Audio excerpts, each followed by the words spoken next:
Right, hello everybody. Welcome to this lesson on simplifying a ratio. So the aim today, like I said, is to be able to simplify a ratio. So a bit of prior knowledge first of all. Perhaps pause the video here, have a go, and then come back when you're ready to do the answers. Okay. Right, welcome back then. So this first one, I've got to share £20 in the ratio 2:3. You should know now, shouldn't you, right by now, that to share an amount in a ratio, first thing you do is add both the ratio parts together. So 2 add 3, that means £5 each time.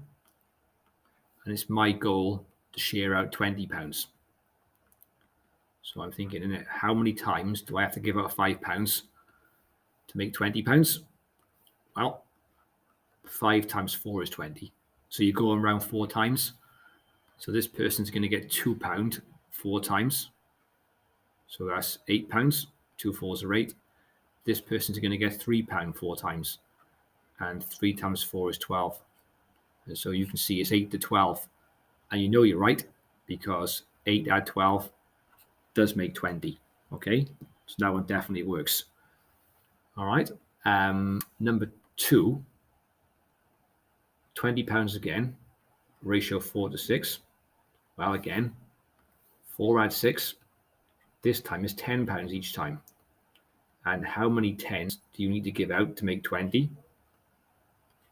Well, just 2 this time. 4 times 2, £8 for this person, and £12 for this person.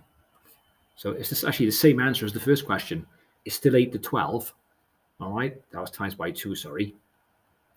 It just happens twice as fast. That's because the ratios 2 to 3 and 4 to 6, they're the same ratio. They're equivalent ratios. It's just 2 to 3 is simpler. So people prefer it. The numbers are smaller.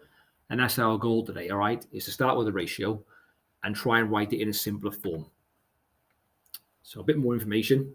We've just said that 2 to 3 and 4 to 6 are the exact same ratio, okay? But 2 to 3 is the ratio in its simplest form.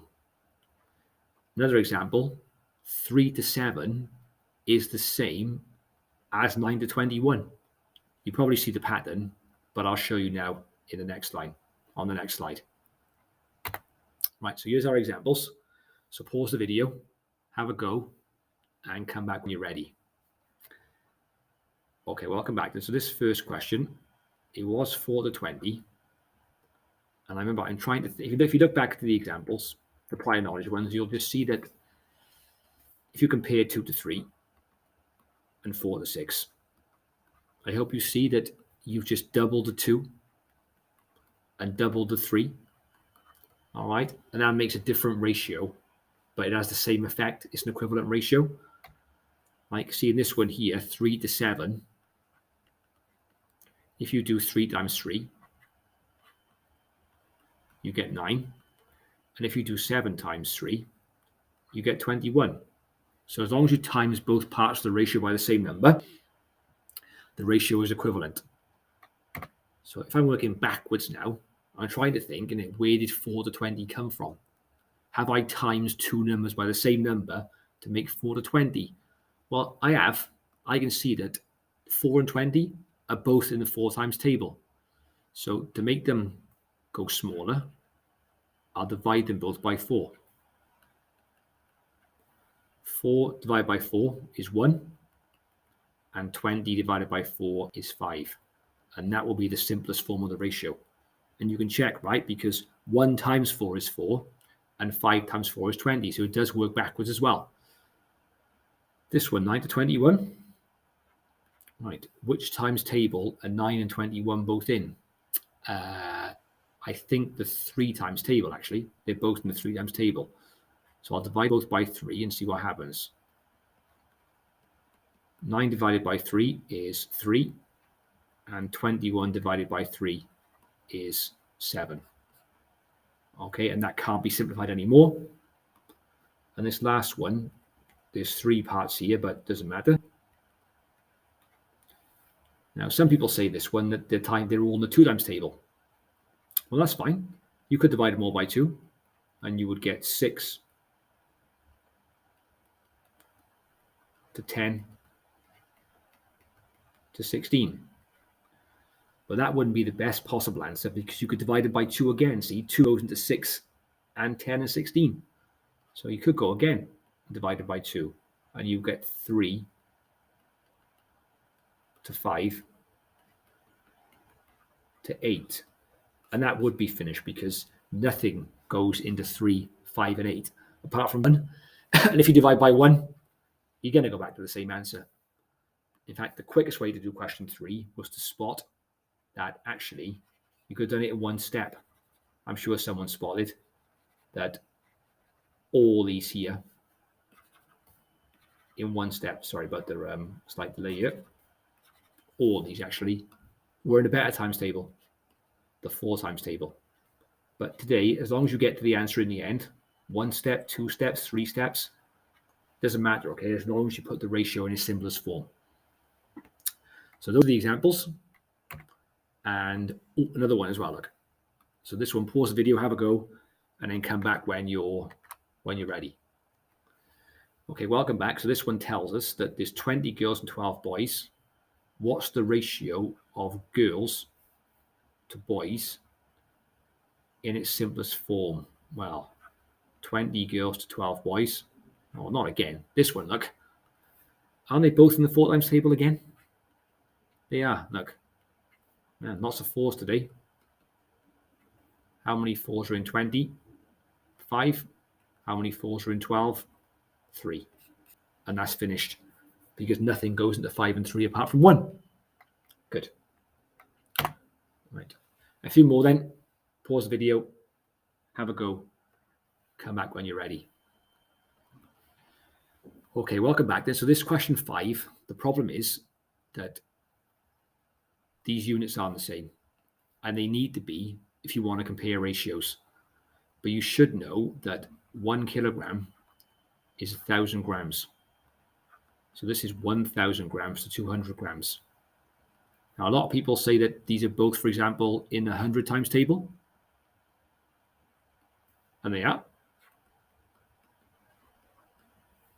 So there's 10 hundreds in 1,000.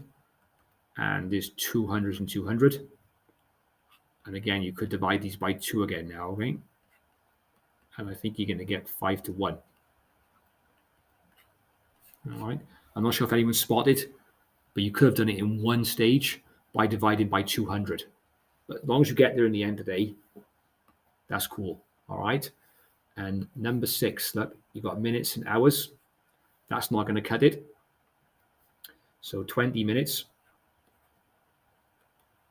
and 3 hours is 180 minutes. All right. Same units are important. Let me write that properly. That looks terrible. 180 minutes. And again, I'll go for the best one here, okay? They're both in the 20 times table. So how many 20s are in 20? 1. How many 20s in 180? 9. So it's actually 1 to 9. That's the simplest form. Okay? Right, so for the main task now, you've got it all here. All right, I would say question 16 was written with one of my actual classes in mind.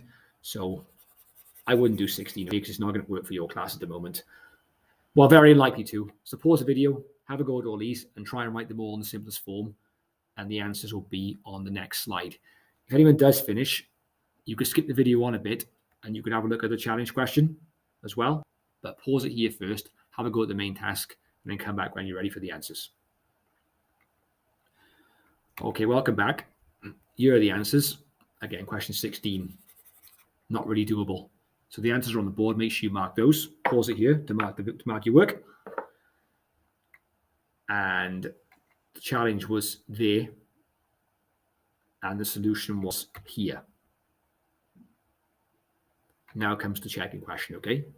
So pause it here, have a go, and come back when you're ready. Okay, welcome back.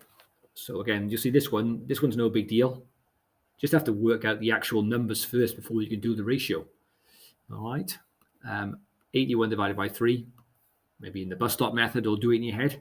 you should know 81 divided by 3 is 27. And half of 9, that's the first bit, sorry. And half of 90 is 45.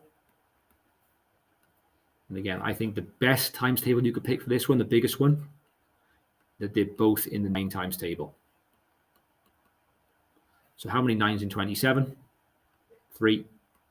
How many 9s in 45? 5. So the answer is 3 to 5.